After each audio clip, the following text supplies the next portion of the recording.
जब से हमारा इंडिया गठबंधन बना है तब से सरकार पूरी तरीके से बैकफुट पे है। सरकार बौखला चुकी है, सरकार घबरा गई है। सरकार को समझ में ही नहीं आ रहा है कि अब उन्हें करना क्या है। वो जो पैतरेबाजी करते हैं सारी की सारी उनकी उल्टी हो जाती है। धार्मिक उन्माद फैलाया, मोनू मनेसर जैसे लोग, बिट्टू बजरंगी जैसे लोग, नूपुर शर्मा जैसे लोग, अनुराग ठाकुर जैसे लोग, ये लोग कर क्या रहे हैं? ये समाज में नफरत फैला रहे हैं, ये धार्मिक पोलराइजेशन को बढ़ाने का काम कर रहे हैं। 7% से ज्यादा बेरोजगारी दर है, पिछले 45 साल का रिकॉर्ड तोड़ दिया बेरोजगारी दर ने। जरूरत का जो सामान आ रहा, आटा दाल चावल से लेके इन सब पे जीएसटी लगा के जनता की कमर तोड़ने का काम किया जा रहा है। चूंकि जनता इनसे महंगाई बेरोजगारी पे सवाल कर रही है तो इसलिए ये सांप्रदायिकता का एंगल लाना चाह रहे हैं। बीजेपी कभी महंगाई पे बात नहीं करती, भ्रष्टाचार पे बात नहीं करती, बेरोजगारी पे बात नहीं करती, क्योंकि इनके पास उन मुद्दों पे जवाब देने के लिए कुछ है ही नहीं। बीजेपी बात किस पे कर रही है? राम मंदिर पे। बीजेपी किस पे बात कर रही है कि साहब पाकिस्तान में 1000 रुपए लीटर पेट्रोल हो रहा है। बीजेपी क्या बात कर रही है कि साहब पाकिस्तान में त्राई त्राई हो रही, 500 रुपए टमाटर हो रहा। लेकिन बीजेपी के लोगों को ये नहीं दिखा कि हमारे यहाँ भी 300-400 रुपए किलो टमाटर बिक गया। दलित जो महिला, हमारी आदिवासी महिला राष्ट्रपति है, उसको नई संसद में नहीं बुलाया गया। बुलाया किसे गया? नचइये गवैयों को। कि दलितों का, आदिवासियों का ये सम्मान नहीं कर रहे हैं, ये बस वोट बैंक के लिए उनको राष्ट्रपति बना दिया। लेकिन जब सम्मान देने की बात आई तो अपने जो नचइये गवैये दोस्त थे उनको बुला लिया गया। जो ये बिल आया है इसको कैसे देखते हैं आप? साहब, ये बिल चुनावी जुमला है। क्योंकि अगर इनकी नीयत और नीति स्पष्ट होती तो इस बिल को ये अभी लगा देते। आपने देखा होगा कि जब से हमारा इंडिया गठबंधन बना है तब से सरकार पूरी तरीके से बैकफुट पे है। सरकार बौखला चुकी है, सरकार घबरा गई है। सरकार को समझ में ही नहीं आ रहा है कि अब उन्हें करना क्या है। वो जो पैतरेबाजी करते हैं सारी की सारी उनकी उल्टी हो जाती है। चाहे वो यूसीसी को लेके हो, वो उनका पैतरा डाउन हो गया। महिला पहलवानों का जो मुद्दा चल रहा था उसमें बृजभूषण शरण सिंह का इन्होंने समर्थन किया। उसमें देखिए क्या हुआ, हमारी अंतर्राष्ट्रीय कुश्ती संघ से इंडिया का नाम हट गया, खारिज हो गया। हमारी अंतर्राष्ट्रीय लेवल पे थू थू हो गई। फिर ये इंडिया भारत का मुद्दा लेके आए, वो भी इनका फ्लॉप शो हो गया। अब ये वन नेशन वन इलेक्शन लाए, वो भी फ्लॉप शो हो गया। उसके बाद ये महिला विधेयक लेके आए, ये भी इनका फ्लॉप शो हो गया, क्योंकि किसी को कोई आपत्ति नहीं है।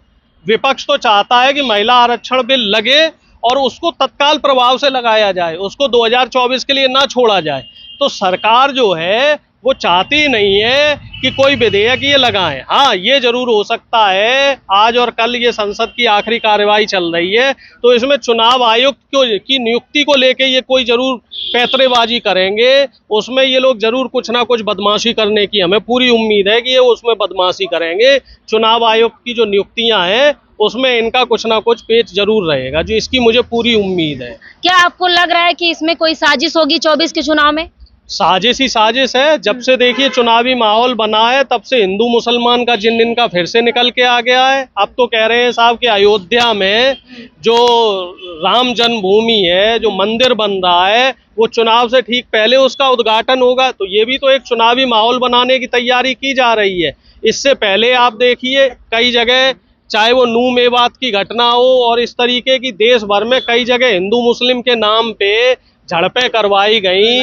इनके जो लोग थे, बजरंग दल के, आरएसएस के, विश्व हिंदू परिषद के जो लोग थे, इन लोगों ने जो है धार्मिक उन्माद फैलाया। मोनू मनेसर जैसे लोग, बिट्टू बजरंगी जैसे लोग, नूपुर शर्मा जैसे लोग, अनुराग ठाकुर जैसे लोग, ये लोग कर क्या रहे हैं? ये समाज में नफरत फैला रहे हैं, ये धार्मिक पोलराइजेशन को बढ़ाने का काम कर रहे हैं, ये समाज में जो है पार्टीशन लाने का काम कर रहे हैं, समाज को तोड़ने का काम कर रहे हैं। और उससे किसे फायदा होगा? बीजेपी को फायदा होगा।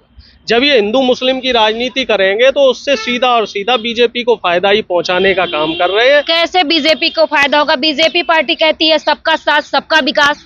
देखो साहब, बीजेपी सिर्फ कहती है। बीजेपी की कथनी और करनी में आप फर्क समझो। बीजेपी 2014 में क्या बोल के आई कि साहब 2 करोड़ रोजगार देंगे, लेकिन क्या दिया? बेरोजगारी दर सब चरम पे है। 7% से ज्यादा बेरोजगारी दर है, पिछले 45 साल का रिकॉर्ड तोड़ दिया बेरोजगारी दर ने। बीजेपी ने कहा कि डीजल पेट्रोल के दाम कम हो जाएंगे, डॉलर सस्ता हो जाएगा, रुपए के मुकाबले जो है डॉलर कम आएगा। डॉलर इस समय 83-84 पहुंच गया। डीजल पेट्रोल जो 60 पे था अब वो 100 पे पहुंच गया है। और सबसे मजे की बात देखिए कि 2014 से पहले व्यापारी जो 60% टैक्स देते थे, जैसे डायरेक्ट टैक्स बोलते थे, वो बीजेपी ने घटा के 30% कर दिया है। बीजेपी ने अपने बड़े बड़े जो पूंजीपति मित्र हैं उनको टैक्स में छूट दे दी है, उनको सस्ता ऋण दिया जा रहा है और 12 लाख करोड़ के आसपास इनका जो आरबीआई का पैसा जो बड़े बड़े पूंजीपतियों ने रख रखा था वो बट्टे खाते में डाल दिया गया है। और उसकी चोट किस पे पड़ रही है? हम आप जैसे जो आम लोग हैं उनके ऊपर पड़ रही है। उनके ऊपर जो जरूरत का जो सामान आ रहा, आटा दाल चावल से लेके इन सब पे जीएसटी लगा के जनता की कमर तोड़ने का काम किया जा रहा है। अब चूंकि जनता इनसे महंगाई बेरोजगारी पे सवाल कर रही है तो इसलिए ये सांप्रदायिकता का एंगल लाना चाह रहे हैं, लेकिन जनता इनको इन चीजों में अब दिलचस्पी नहीं रही। क्या 24 के चुनाव में महंगाई, बेरोजगारी, भूखमरी, भ्रष्टाचार ये सारे आम जनता के मुद्दे होंगे? 24 का चुनाव मुद्दों पे ही होगा। जातिगत जनगणना हो, सामाजिक न्याय हो, महंगाई हो, बेरोजगारी हो, चाहे भ्रष्टाचार हो, चाहे महिला सुरक्षा हो, चाहे किसानों को एमएसपी की बात हो, किसानों की डबल आय की बात हो, इन्हीं मुद्दों पे चुनाव होगा। इसीलिए तो बीजेपी बंद दरवाजे से, पीछे के दरवाजे से नए नए जिन्न लेके निकल के आ जाती है ना। बीजेपी कभी महंगाई पे बात नहीं करती, भ्रष्टाचार पे बात नहीं करती, बेरोजगारी पे बात नहीं करती, क्योंकि इनके पास उन मुद्दों पे जवाब देने के लिए कुछ है ही नहीं। बीजेपी बात किस पे कर रही है? राम मंदिर पे। बीजेपी किस पे बात कर रही है कि साहब पाकिस्तान में 1000 रुपए लीटर पेट्रोल हो रहा है। बीजेपी क्या बात कर रही है कि साहब पाकिस्तान में त्राई त्राई हो रही, 500 रुपए टमाटर हो रहा। लेकिन बीजेपी के लोगों को ये नहीं दिखा कि हमारे यहाँ भी 300-400 रुपए किलो टमाटर बिक गया। हमारे यहाँ जो महंगाई बेरोजगारी है उसपे किसान माला माल हो गए। जो किसान टमाटर उगाए थे वो अमीर हो गए रातों रात। देखिए मैडम, किसान तो माला माल हुए हो ना हुए हो, लेकिन जो इनके दलाल थे वो माला माल हो गए, क्योंकि किसान ने तो वही 10 रुपए 20 रुपए किलो टमाटर बेचा।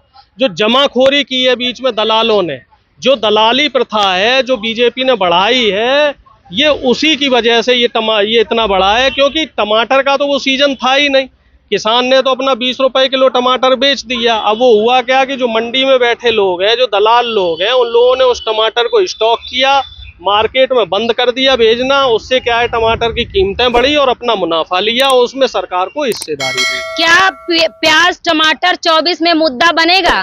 देखिए साहब, मैंने आपको पहले भी बता दिया कि महंगाई 2024 में प्रमुख मुद्दा है, बेरोजगारी मुख्य मुद्दा है, किसानों की समस्या मुख्य मुद्दा है, और ये सारे मुद्दे इस बार बीजेपी को ले डूबेंगे, क्योंकि इन्हीं मुद्दों को लेके 2014 में बीजेपी आई थी।